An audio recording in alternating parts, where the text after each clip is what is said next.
Hey everybody, welcome back to my channel. This is WaterDogSec back with another video for you guys. In today's video, we are going to start this new learning path on TryHackMe called Offensive Pen Testing. It says acquire the skills needed to go and get certified by well-known certifiers in the security industry, learn about industry-used penetration testing tools, and attain techniques to become a successful penetration tester. And we're going to cover a variety of topics here. Utilize the industry standard tools, learn realistic attack scenarios, train in offensive security, support exercises and resources. Section 1, we're going to go over Vulnerability, Blue, Kenobi. Section 2, talk about advanced exploitation. We're going to get to some other type of CTF VMs, it looks like here. Section 3, buffer overflow exploitation. Section 4, Active Directory. Probably one of the most important sections on here. And section 5 is extra credit. So let's go ahead and jump into this vulnerability one. All right, it says learn about active recon, web app attacks, and privilege escalation. Let's go ahead and dive into it.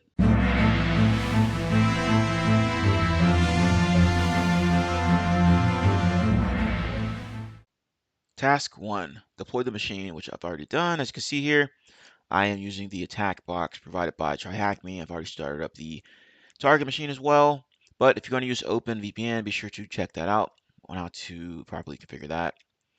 Task number 2 is reconnaissance. Gather information about the machine using a network scanning tool called Nmap. Check out the Nmap room for more on this. Connecting to the machine, this room recommends using the attack box, which can be launched. We already have that launched. To scan the box, you can use what they have here, Nmap-SV, and then the target IP address. It explains Nmap's a open source free scanning tool, right? Now you can go ahead and watch my Nmap videos because we've already covered Nmap's capabilities and such. So you can check out those videos for more details on how to perform scans. As you can see here, my scan just finished running. And let's just scroll back up here to look at the commands I put in here and the options or flags. I have Nmap, and then I'm scanning all ports, which is this dash P dash. And then dash A is going to be enables OS and version detection, executes inbuilt scripts for further enumeration. Dash capital P lowercase n is going to disable host discovery, so no pings, right? Because we already know this host is up. That's the one we're scanning. Then dash S capital T is going to be the TCP scan, right? So I'm going to complete the TCP three-way handshake. I'm not going to do this one here, this TCP SYN port scan. All right, this is the one where it doesn't complete the TCP handshake in order to get the information back. And then I did a dash T4, which is going to be like the second to highest scan speed, right? And then target IP address. Now you can go through and review the output here. Looks like port 21 is open, port 22 is open, and a couple more things here. Ports 139, 445, 3128, 3333, and it went in and started doing some enumeration on those particular ports to determine what was running on them, etc., etc. Okay, so let's go ahead and try to answer some questions here. All right, you can look at cheat sheets online, so be sure to just Google Nmap cheat sheets. There's a bunch of them out there if you're interested in that. Scan the box, how many ports are open, and let's go ahead and take a look again. All right, so we got 1, 2, 3, 4, 5, 6. Looks like 6 ports are open, so that should be our answer for this one here. What version of the Squid proxy is running on the machine? And let's see if we can locate Squid proxy real quick. Here we have it right here, 3128. So it looks like Squid proxy 3.5.12 is what we need here. So let's go and copy and paste that. How many ports will Nmap scan if the flag dash P dash 400 was used? Well, since it's going to be scanning those 400 ports, it should be 400. Should be our answer here. Oops, pressed the wrong button. There we go. What is the most likely operating system this machine is running? And it looks like it's going to be running Linux. Looks like it's running Ubuntu, as we can see here. See Ubuntu in various different places on here. All right, so go through Ubuntu, Ubuntu, Apache, Apache, etc., etc. All right, now let's go ahead and continue on here. And it says, what port is the web server running on? And let's go ahead and take a look at these ports again and see what they have for us here. Let's see. HTTP server header. So it looks like 31. Oh, it's going to be Apache. Yeah, so 3333 should be the answer for this one. There we go. It's essential to ensure you are always doing your reconnaissance thoroughly before progressing. Knowing all open services, which can all be points of exploitation, is very important. Don't forget that ports on a higher range might be open, so constantly scan ports after 1000, even if you leave checking in the background. All right, which we've done. We scan all ports. What is the flag for enabling verbose mode using Nmap? All right, so if we go in and try to locate that flag, let's see if it's in here. Okay, so I need to enable verbose mode, and let's just go ahead and check this output real quick, see if it even shows up in here. If not, we're going to have to use that dash v parameter. All right, so I don't see it. Let's go ahead and do that. Clear this out and then do a dash v like that and see if something shows up in here.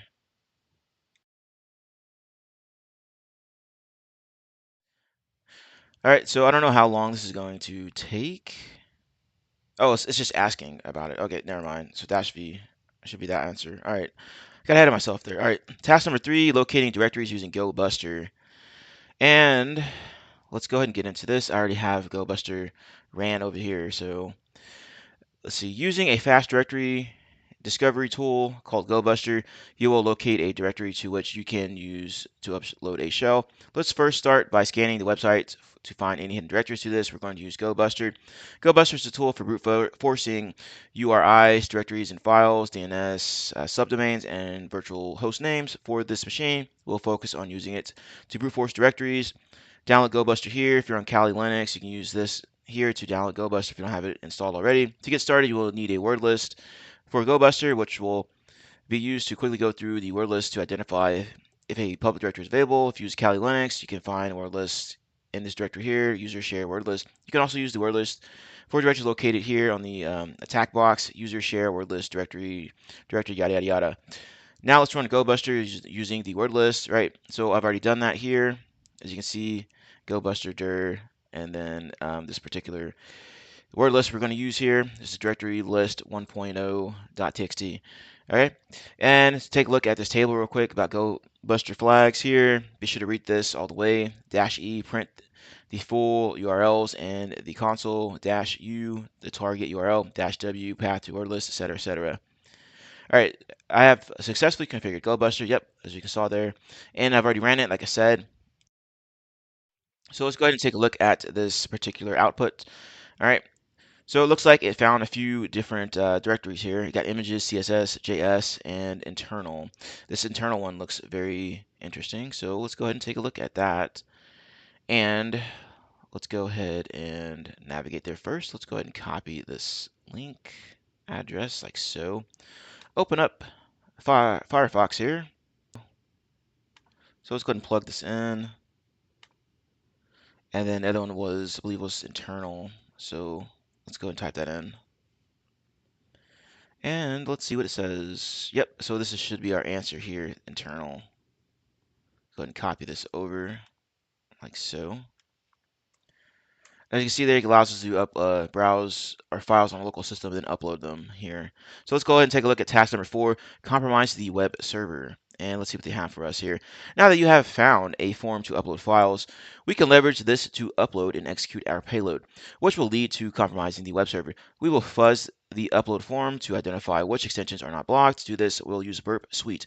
If you need clarification on what Burp Suite is or how to set it up, please complete our Burp Suite module, or you can check out my videos on Burp Suite. We've covered that already.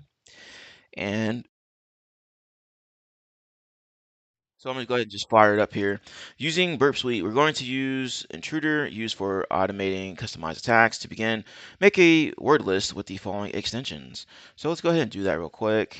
And let me go over here.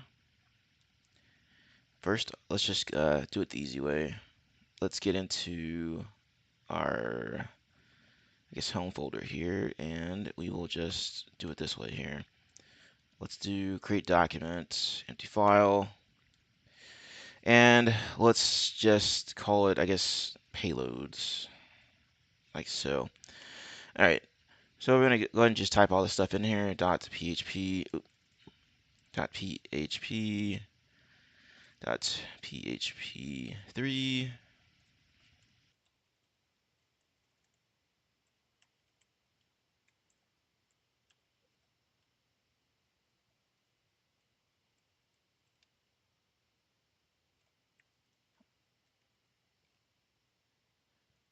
All right, looks good. So I'm gonna hit Control S, save it, and we should be done with that. Now make sure Burst Loop is configured to intercept all your browser traffic. Upload a file. Once this request is captured, send it to Intruder. Click on Payloads and select the sniper attack type. Click the Positions tab now to find the file name and add to the extension. It should look like this. So let's go ahead and do that here. All right, so let me go ahead and minimize this and hit next on this burp. Start it up. All right, so we gotta make sure this is turned on. The burp. Okay, good.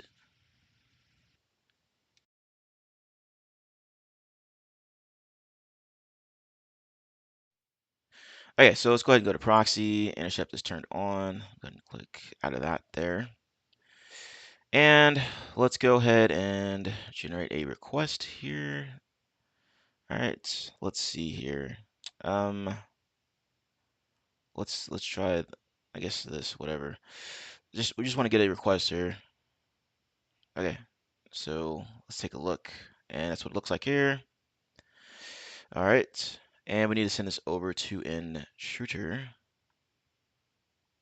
Okay.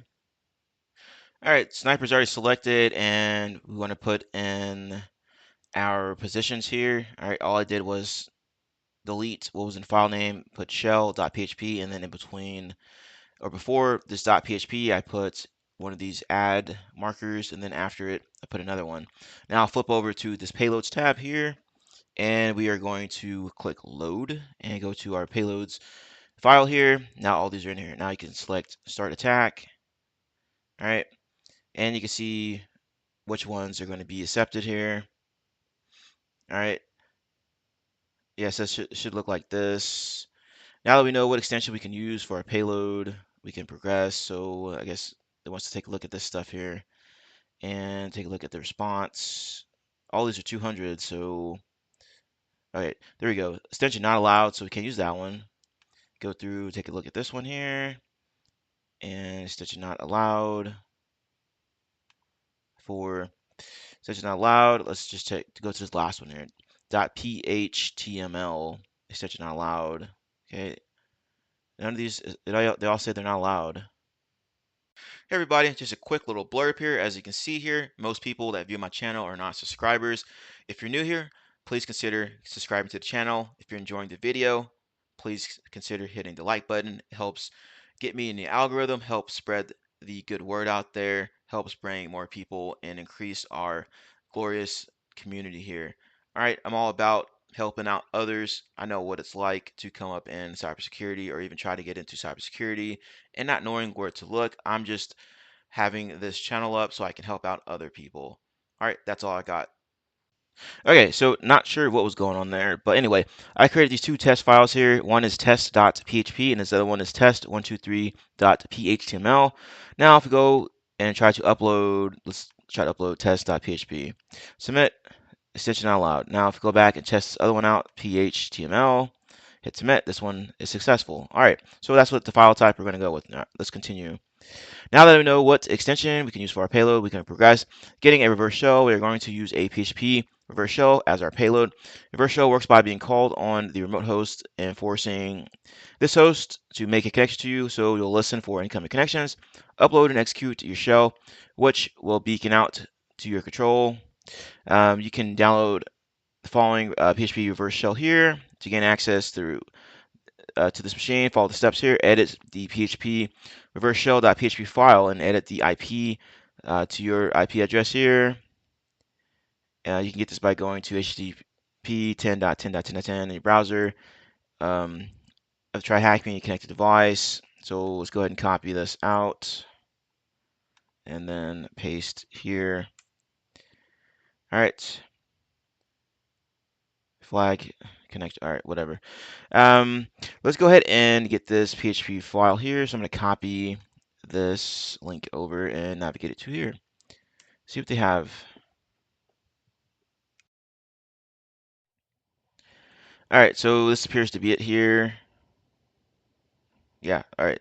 So it looks good. Let's go ahead and see if we can download this. We'll just download raw file. All right, now it's downloaded to our machine. Let's go ahead and close out of this stuff here and do this. Now we're going to modify it. Go ahead and open this up with the text editor like so. All right, so be sure to read through all this here if you're interested in that. We're going to go ahead and start modifying some stuff here. IP equals. All right, so it wants us to change this stuff in there. And we're going to need to change this to your attack box IP.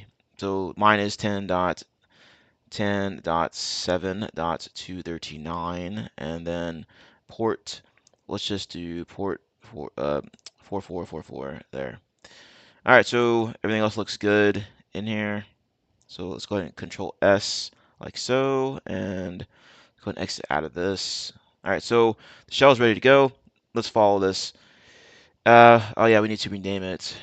So let's go back and open this up real quick. Go back to our home folder, and we need to rename this to that. So I'm just gonna do it this way. All right, so rename this extension to PHTML. All right, good to go. Now we need to set up a listener with Netcat here. So let's go ahead and do that.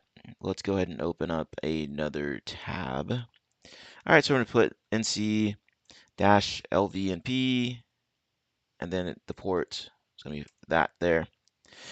All right, upload your shell, navigate to the following directory here. This will execute the payload. So let's go ahead and just copy this, get it ready to go. All right, so Control C to copy, minimize this, and we don't need this anymore. Minimize that, X out of this, minimize. All right, let's go back and upload this shell. There we go. Hit submit. All right, success. Now let's go ahead and, all right, navigate to that directory. Control V, bam. Now let's see, it looks like it's getting hung, but it's not. It should be connecting back to our Netcat listener. And there we have it. So let's go ahead and see, who am I? ID, you can do host name, the usual stuff here. Sudo-L. All right. Let's go ahead and continue here. It said you should see a connection to Netcat session. Answer the following questions. All right. What common type or file type you want to upload to exploit the server is blocked? Try a couple to find out. Okay, didn't kind of make any sense there, but it's going to be .php that was blocked. I understand the Burp Suite tool and its purpose for doing pen testing. Yep. And if you don't understand it, be sure to go and watch my videos about Burp Suite. What extension is allowed after running the above exercise? Well, that's going to be the .phtml file. While completing the above exercise, I have successfully downloaded the PHP shell. We already done that. What is the name of the user who manages the web server? And let's go ahead and take a look around. All right, let's do ls, and let's go to home directory here. Let's see who's on here. Let's do ls, Bill. He seems to be the person in question here. All right, you can also do cat, Etsy, shadow. Oh, sorry, no, that's pass D, WD. All right, you can see who's on here, Bill. All right, what is the user flag? So we already inside of here. Let's go ahead and go into Bill's directory here and then do an ls. There's user, so let's go ahead and cat this user flag or user.txt. So they have for us, and that should be what we're looking for here. So I'm going to copy and paste this over like so. All right. So let's go ahead and look at task number 5, privilege escalation. See what they have for us here. Now that you have compromised this machine, we will escalate our privileges and become super user root. In Linux, suid set owner user ID upon execution is a particular type of file permission given to a file. Suid gives temporary permissions to a user to run the program/file with the permission of the file owner rather than the user who runs it. For example, the binary to change your password has the suid bit set on it, user bin passwd. This is because to change your password, you need to write to the shadowers file that you do not have access to, root does. So it has root privileges to make the rights changes, and that's what it looks like here. All right, it's challenge time. We have guided you through this far. Unleash your skills and exploit this system further to escalate your privileges and answer the following questions. All right, on the system, search for all SUID files. Which one stands out? What is the root flag value? So be sure to try this out yourself and come back to the video if you get stuck, and we will go through this together. Okay, so let's go ahead and do this privilege escalation. Now, in order to find the SUID files, you can do this find command here, like so. So a bunch of them will pop up here. Now, the one in question is going to be this bin systemctl, right? So let's go ahead and exploit this to escalate our privileges. Now, the way I'm gonna do that is I'm gonna check my notes here and go over to this here, and this is what I'm gonna put in, copy and paste all these in there. All right, let's go ahead and paste. If you're going the route I'm taking here, be sure to put in the correct placeholders here. All right, so where it says NC here, you're gonna need to put in your attacking box, IP address, and also the port you're going to send this to. Right, I've already done that here. Let a Netcat listeners already set up on port 5555. Anyway, this is the finished product here of the exploit. All right. Now, if we go back over here to this Netcat listener I had set up here, I am now logged in as root, ID root, right? Who am I? Root, sudo L, all right, et cetera, et cetera.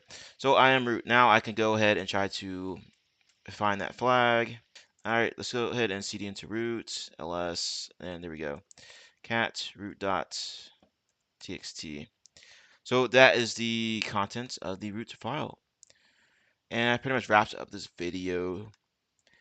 Now be sure to use Google. All right, take advantage of Google. There's plenty of material out there that can help you escalate your privileges to get this root flag. There's also GTFO bins, right?